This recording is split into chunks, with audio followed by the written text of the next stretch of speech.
मनीष को प्रकृतर आज्ञा केतोटी जिनिस अमर करिथाए। आज आपण मान आगे जो कथा मु उपस्थापन करी आपण जानी आश्चर्य हेबे। ये होची आज्ञा मर्त्य मंडल जन्म मात्र के मृत्यु आज्ञा निश्चित। ये होची ध्रुव सत्य। भागवत मध्य स्वीकार करिचंती मर्त्य मंडले देह बही देवता होइले मरई। मर्त्य मंडल जन्म मात्र के मृत्यु निश्चित भाव रे ये कथा आज्ञा सत्य एवं चिरंतन कथा।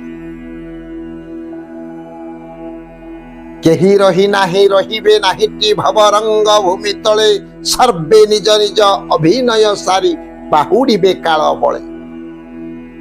संसार रे जन्म मात्र के मृत्यु ये कथा सत्य चिरंतन। केही आया जीवित होइए संसार रही ना। तेबे आज जो कथा वस्तु आपण मान आगे मु उपस्थापन करी मनीष को आया केतोटी जिनिस प्रकृत रे आज्ञा अमरत्व दिया आज्ञा अमर करे संसार से अमर है आज्ञा रह। आपण कहबे ये तो मर्त्य भूमि समस्त तो मृत्यु मुखरे पड़ुचे। पुणी इमिति कौन जिनिस अच्छी संसार रे कौन कर्म अच्छी जी आज्ञा अमर करी रखे मृत्युता पाख को आसी पारे ना। आमर टीका गोविंद चंद्र रे मध्य प्रमाण करा जाइछि। निश्चित भाव रे ये संसार के चिरंतन होई रहिबो ना। सही कालजम बड़ दारुण रे न मानई सुख दुख बाछिने बकंचा रखिबो पाचिला देवटी दारुण दुख। तेबे निश्चित भाव रे जानिबा केतोटा जिनिस मनीष को आज्ञा ये संसार रे अमर करि दिए। निश्चित भाव रे जानिबा भागवत पवित्र भागवत रे मध्य ये कथा प्रमाण अछि। मनीष जदि अमरत्व प्राप्ति हेब जीवन धरी ये संसार रे सबुदिन बंची रहिबो। भागवत रे सुंदर यार निर्जास प्रमाण अछि। केतोटा जिनिस द्वारा मनीष आया अमर हुए। तेबे जानिबा निश्चित भाव रे मनीष कौ कर्म कले अमरत्व प्राप्ति हब। आपण माने जानिचंती ये संसार रे केही तो अमर होई रही नांती। तथापि मरी मध्य मृत्यु मुखरे पड़ी मध्य केतेक अमर होई रहिचंती। तेबे ता मध्यरु गोटे होछि आज्ञा ज्ञान। आपण कहबे ज्ञान कोन? आज तो आमे समस्ते बहु पाठ बहु शास्त्र अध्ययन करी आमे ज्ञान आहरण करुछे। तेबे ये ज्ञान को ज्ञान प्राप्ति हेले आमे अमरत्व प्राप्त हबा। ता मध्य जो ज्ञान कथा मु कहली जेतोटा कथा मु कहिथिली आपण मान को आगरे कोन कौ जिनिस आज्ञा मनुष्य को अमर करे ता मध्य गोटे हला ज्ञान। तेबे कौ ज्ञान निश्चित भाव रे ये कथा मु आपण मान को आगे उपस्थापन करी। खाली एतिके नुहे खाली जे ज्ञान ये कथा नुहे बुद्धि बुद्धि आपण कहबे बुद्धि एवं ज्ञान कोन प्रकृत रे अलगा ना? जे बुद्धि से ज्ञान नुहे जे ज्ञान से बुद्धि नु। ज्ञान अलगा एवं बुद्धि अलगा। खाली एतिके नुहे भागवत रे सुंदर पदटे अछि ज्ञान विवेक बुद्धि बळे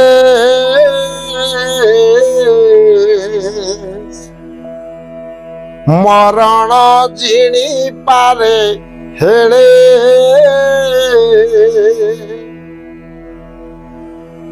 जने ज्ञान आया हरण करिछि ज्ञान विवेक बुद्धि बଳରେ जने मृत्यु को आया जय करी पारे सी अमर हबार यथेष्ट संभावना अछि।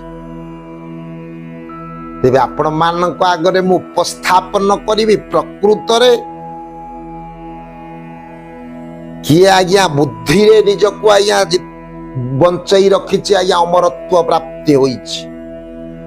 ज्ञान विवेक बुद्धि कथा मु कहिथिल एवं विवेक विवेक द्वारा ये संसार की अमरत्व प्राप्ति होइछि एवं ज्ञान ज्ञान द्वारा मध्य ये संसार रे किए आज्ञा सबुदिन पाई बंची रही अमरत्व प्राप्ति होइछि। आसंतु पुराण पुराणा पृष्ठा को मु आपण मान आगे ओलटौछि।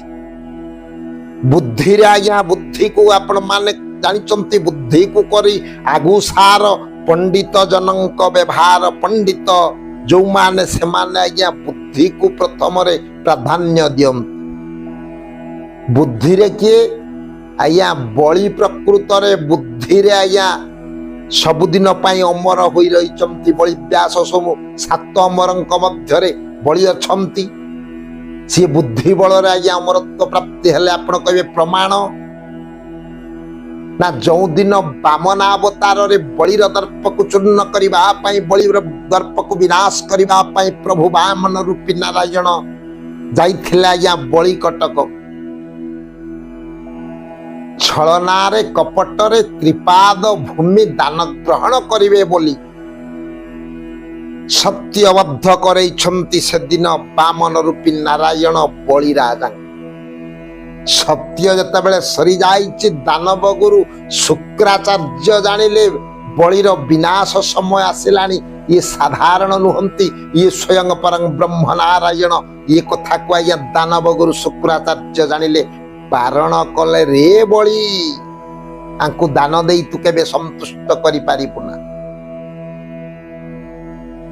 शुक्राचार्य गुरुदेवंकर बाणी को सेदिन आज्ञा ग्रहण करि नथिले बलि राजा।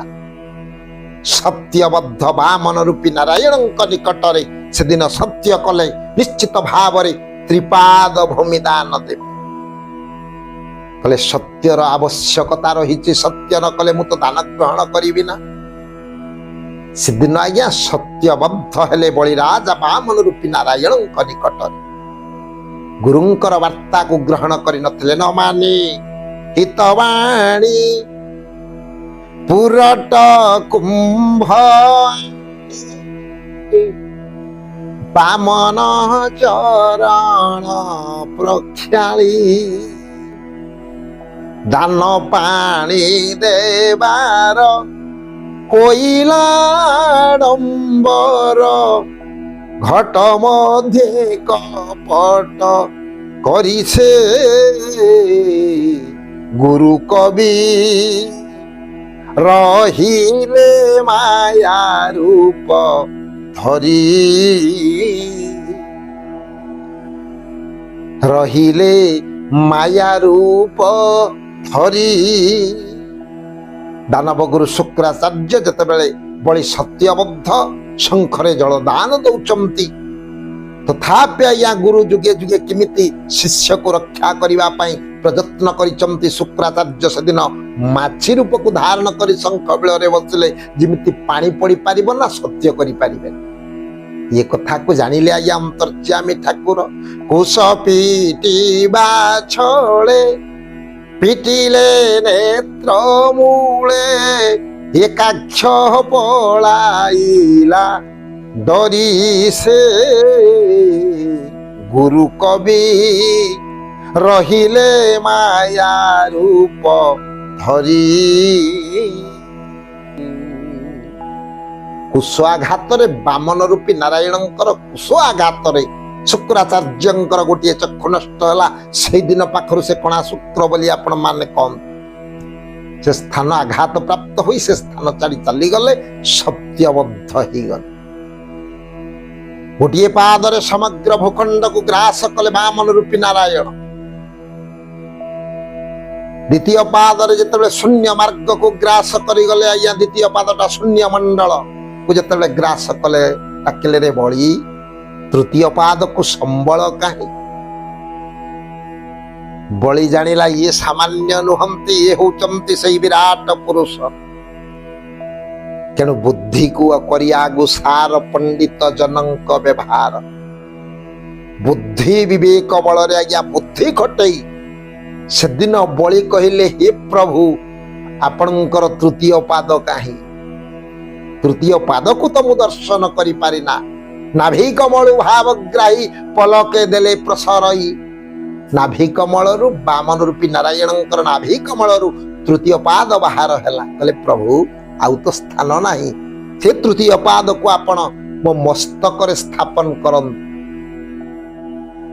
बळी को रखिल प्रभु पादे माडू माडू प्रभुंकर चरण आश्रय रे रही गले आया बळी अमरत्व प्राप्त होई बुद्धि बल रे तेणु बुद्धि को करी आगो सार पंडित जनक व्यवहार बुद्धि बल रे अमरत्व प्राप्त होइचंती आया बळी एवं आउ जने कुटकपट बुद्धि प्रयोग करी अमरत्व प्राप्ति होइचंती आया अस्वस्थमा आपण जानिचंती महाभारत रे किंवदंती कथा अस्वस्थमा कथा आपण मान श्रवण करिचंती इहले बुद्धि रे अमरत्व प्राप्ति हेले बंची रहिले संसार आउ विवेक रे आउ दुई जनक कथा हम उपस्थापन करिवे सेमाने विवेक द्वारा मध्य चिरंजीवी होई बंची रहिचंती संसार रे से आउ केही नोंती जणे होचंती आया कृपाचार्य विवेकवंत थिले आया कृपाचार्य कृपाचार्य चिरंजीवी होई अछंती आया विवेक बल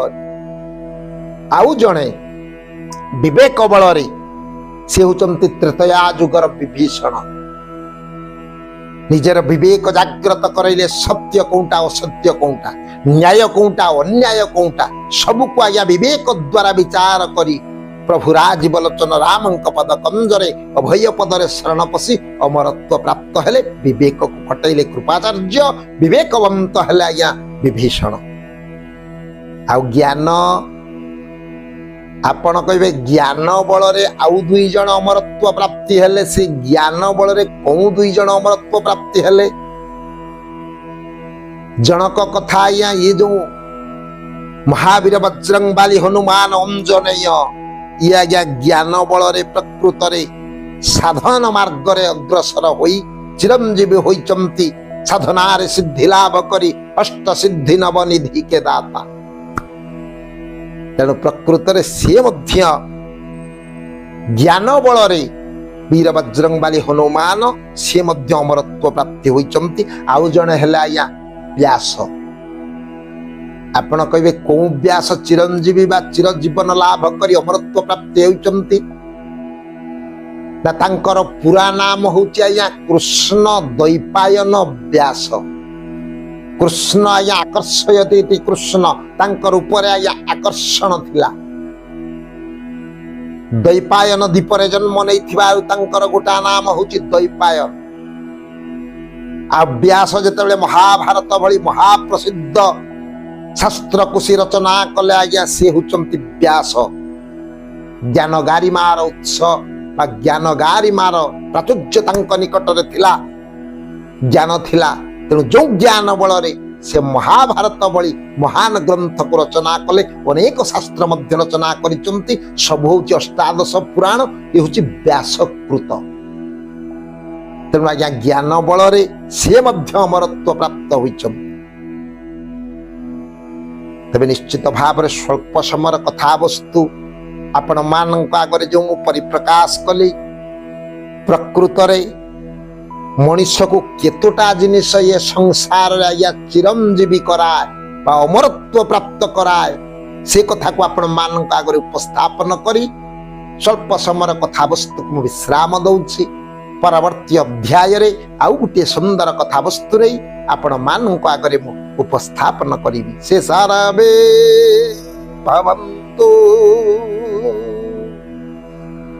सुखी ना सर्वे सन्तु निरामया सर्वे भद्राणि पश्यन्तु